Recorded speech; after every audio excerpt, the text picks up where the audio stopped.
Okay, welcome to Millennium News 24/7 with a daily sports news update. I am with you, your host, Nathan. Now details this time on November 20th, 2022. On to the first story. Oscar-winning actor Morgan Freeman extended one yellow glove hand to a FIFA World Cup ambassador suffering from a rare spinal disorder in an image meant to represent inclusion in a country facing international criticism over its human rights record. It wasn't the biggest moment of Sunday's 7-act World Cup opening ceremony ahead of the match between host country Qatar and Ecuador. The largest cheers were reserved for the Middle East and African leaders watching from their luxury suites in Bedouin tent-inspired Al Bayt Stadium. In fact, it was Sheikh Tamim bin Hamad Al Thani who drew a thunderous applause in a short speech delivered in Arabic from the suite. He was seated between FIFA President Gianni Infantino and his father, Sheikh Hamad bin Khalifa Al Thani, who secured the World Cup for the tiny Gulf nation 12 years ago. How beautiful it is for people to put aside what divides them in order to celebrate their diversity and what brings them together at the same time, Sheikh Tamim said. His words translated into English on a video screen inside the stadium. Now on to the next story. FIFA earned record revenues of $7.5 billion in the 4 years of commercial deals tied to the 2022 World Cup in Qatar, the governing body of soccer said Sunday. The last three sponsors, two American and one from the Middle East, were announced hours before the opening game. YouTube, Visit Las Vegas, and Fine Hygienic Holding, all in the third-tier category of regional sponsors. The late arrivals to complete the slate of World Cup sponsors helped lift FIFA's 4-year income to more than $1 billion, ahead of the previous commercial cycle linked to the 2018 World Cup in Russia. The numbers were revealed Sunday at a closed-doors meeting of more than 200 FIFA member federations whose cash grants from the Switzerland-based soccer body have risen sharply since Gianni Infantino was elected in 2016. The extra income was buoyed by commercial deals with state-backed companies in the gas-rich World Cup host country. Qatar Energy joined as a top-tier sponsor, and new third-tier sponsors include Qatari bank QNB and telecoms firm Ooredoo. Now on to the next story. Kyrie Irving. He returned to the Brooklyn Nets on Sunday and apologized to anyone who felt threatened or hurt when he posted a link to a documentary with anti-Semitic material. Irving was suspended by the team on November 3rd, hours after he refused to say he had no anti-Semitic beliefs when meeting with reporters at the Nets practice facility. Back at the building for the team's morning shoot-around, Irving said he should have handled that interview differently.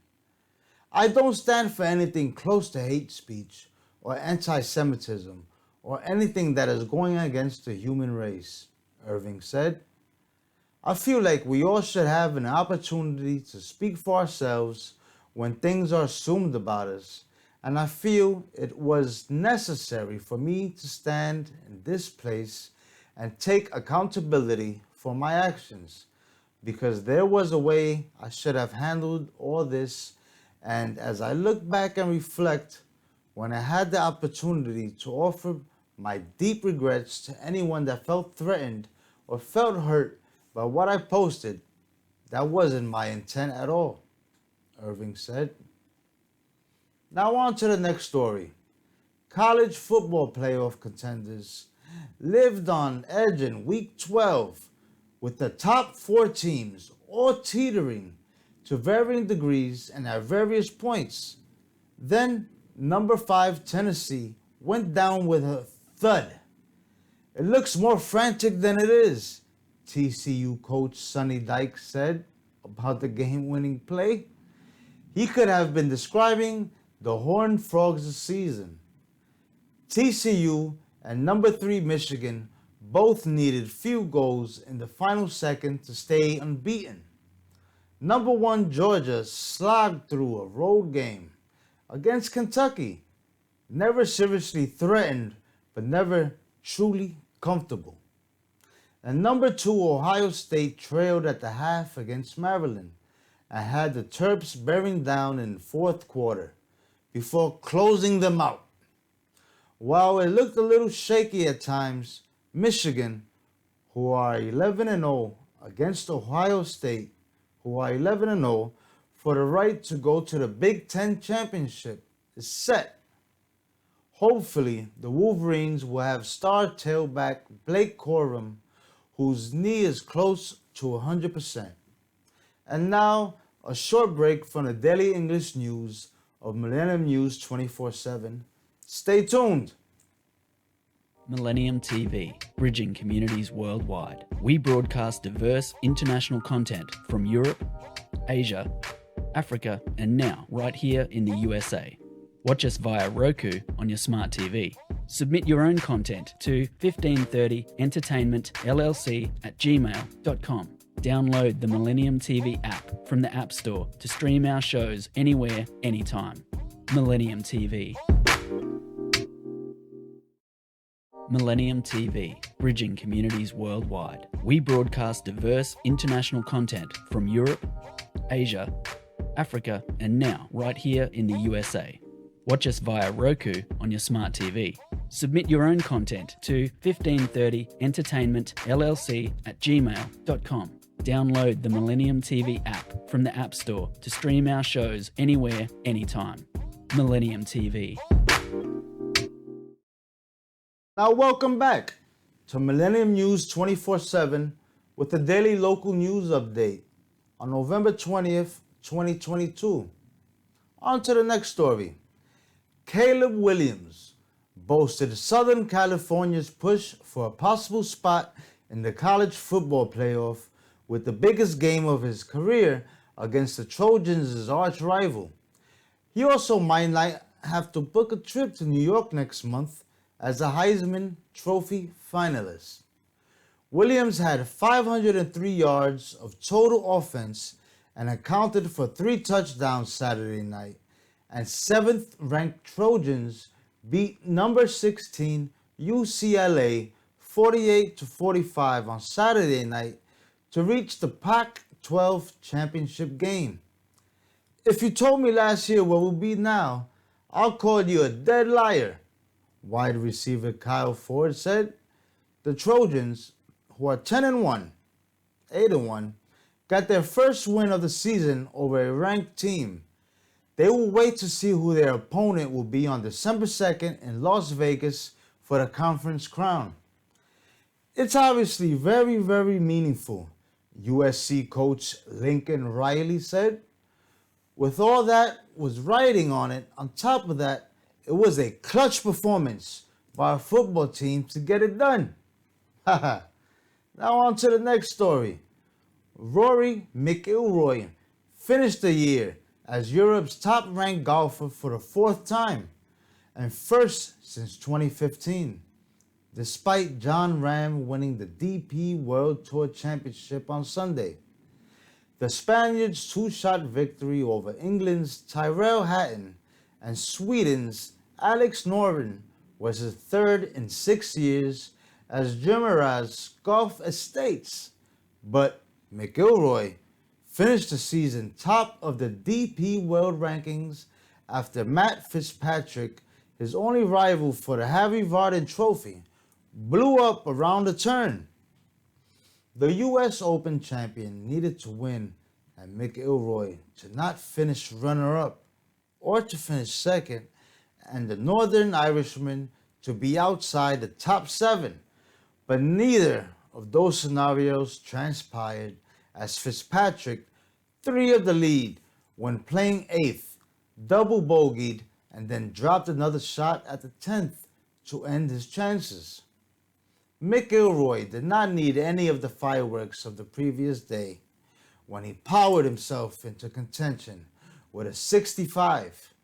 And while he could have tied Rahm on 20 under had he eagled the last, he could only manage par for a 68 that included 6 birdies and 4 bogeys to finish 4th. Now on to the next story.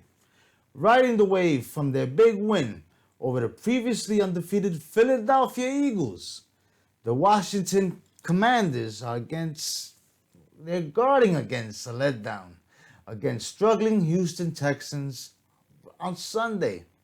Quarterback Taylor Heineke, who will start a 5th straight game for the injured Carson Wentz, said the team was reminded this week that although the Texans have won one, they've been competitive in almost every single game.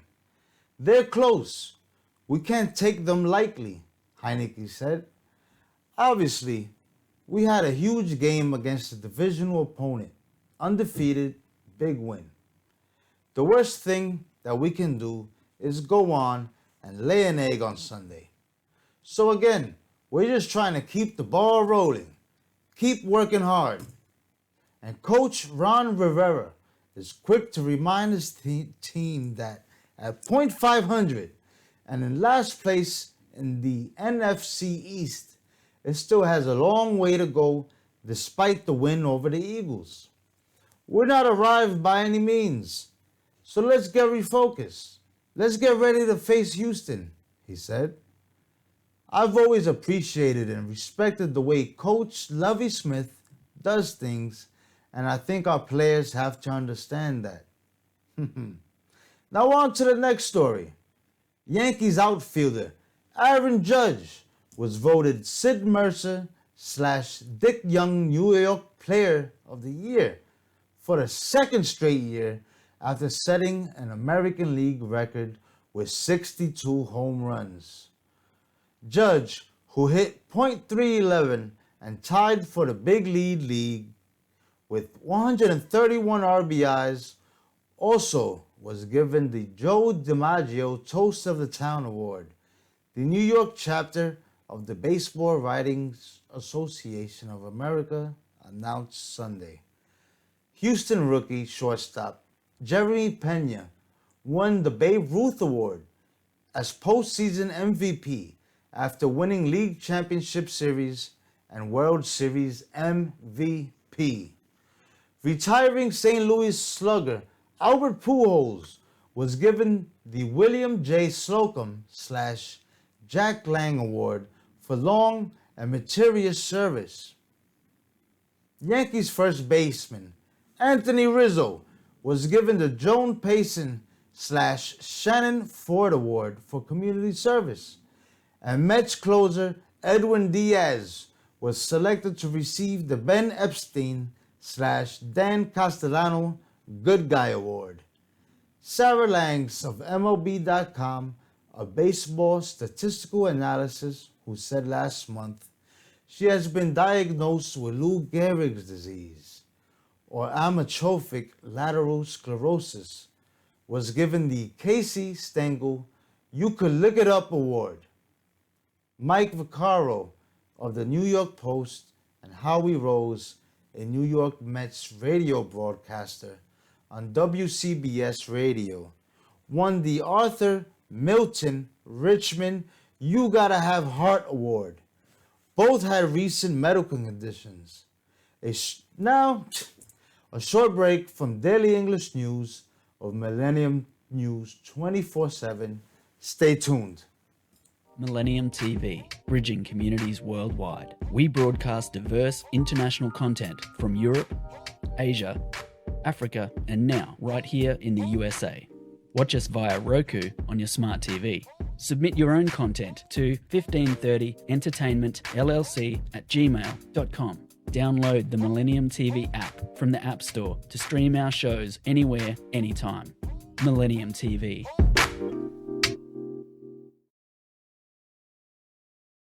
Welcome back to Millennium News 24/7 with the daily local news update on November 20th, 2022. Now on to our next story. Max Verstappen won a record-extending 15th race of the year at the Abu Dhabi Grand Prix on Sunday to conclude one of the most dominant seasons in Formula One history.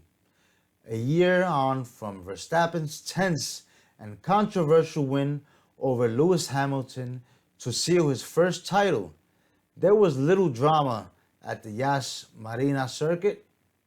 Verstappen stayed ahead of his teammate Sergio Perez at the start and was never seriously challenged after that on his way to victory. An incredible to win again. Here, 15th win of the season is unbelievable, he said. It's been really enjoyable to work with the whole team and to be able to achieve something like this year. Ferrari's Charles Leclerc held off Perez's challenge on old tires to finish second and clinch second place in the championship standings, thwarting Red Bull's bid to have its drivers place first and second. Leclerc finished 3 points ahead of Perez in the standings. That meant Verstappen's refusal to yield sixth place to his teammate at the last race in Brazil was not decisive at the end of the season. I knew the only possibility to beat Checo Perez today was with a different strategy and playing with the tire management, which we did really well today, Leclerc said. I really hope next year we can do a step forward for fight for the championship. Gotta fight for the championship. Now on to the next story. Wimbledon is relaxing its requirement for all white clothing to allow female players to wear colored undershorts to be more comfortable on their periods. Wimbledon's strict policy about all-white attire for players is one of the best-known features of the grass court Grand Slam tournament. But the All England Club on Thursday said it decided to update the rules after discussions with the WTA, clothing manufacturers, and medical teams on how to best support women and girls competing at the championships. The new rules state that women can now wear solid, mid to dark colored undershorts provided they are no longer than their shorts or skirt. All other requirements for clothing and accessories remain unchanged, including the stipulation that competitors must be dressed in suitable tennis attire that is almost entirely white. We are committed to supporting the players and listening to their feedback as to how they can perform at their best, said Sally Bolton, the chief executive of the All England Club. It is our hope that this rule adjustment will help players focus purely on their performance by relieving a potential source of anxiety. Now on to the next story. France completed a calendar year of Test rugby with a first perfect winning record after topping a competitive Japan 35-17 on Sunday. France's 10th to win in 10 tests and third defeat of Japan this year never looked in doubt after the opening minutes. The tricolors dominated up front and steadily built a 21-3 lead by halftime. Then the rain stopped, the play opened up, and Japan was more comfortable with a dry ball. Both sides added 2 tries each, and Japan joined France in a lap of honor that the packed crowd savored at Stadium de Toulouse. Victory also extended France's year-long record-winning streak to 13 tests, and it goes into New Year threatening the men's world record of 18 straight wins. The Japanese will return to Toulouse for the Rugby World Cup in less than months. The Southwest City is their base, and the stadium will host 2 of their games. This one, though, was quick to get away from Japan. Now on to the next story. Kazuki Himeno made the first impression with a solo surge into the French 22, and Japan went for a corner lineout. But the move ended in a knock-on. They didn't get as close to the try line for the rest of the wet half. Now ahead to the next story. Ahead of his final race in Formula One, Sebastian Vettel lined up for the national anthem wearing a t-shirt with a picture of Earth, a nod to his environmental activism. Then 8 jets flew overhead, trailing colorful smoke. It was a moment that highlighted the delicate balance the 4th-time F1 champion treads as a lifelong auto racing fan, increasingly uneasy at the toll his passion takes on the planet. It's a huge privilege being in the position that we are in, and with that comes some responsibility. So I hope to pass on a little bit to the other drivers to carry on some of the good work. It's great to see we have the power to inspire you with what we do and what we say, Vettel said after the race. I think there's far bigger and far more important things than racing in circles, but obviously it's what we love. And through that, if we can transfer some of the really important values, then that's big. A champion 4 years running with Red Bull from 2010 through 2013, Vettel has more recently used his high profile in F1 to support human rights and highlight environmental causes such as bee die-offs and the mining of oil from tar sands in Canada, even as his Aston Martin team is sponsored by Saudi oil giant Aramco. This was in the daily local news update of Millennium News 24/7. Log in to get the latest news. I am your host, Nathan.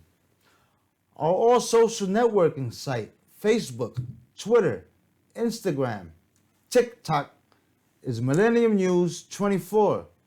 Also, our YouTube channel is News Channel M24. Viewers now on both network broadcasting, Android and iOS devices, Apple TV, Roku TV, Amazon Fire TV, also all smart TV platforms. Please enjoy our entertainment and latest news and views. Our Millennium TV apps, Millennium TV USA on Android, Millennium News Google, at www.millenniumtv24.com. Now, stay with Millennium News 24. Thank you.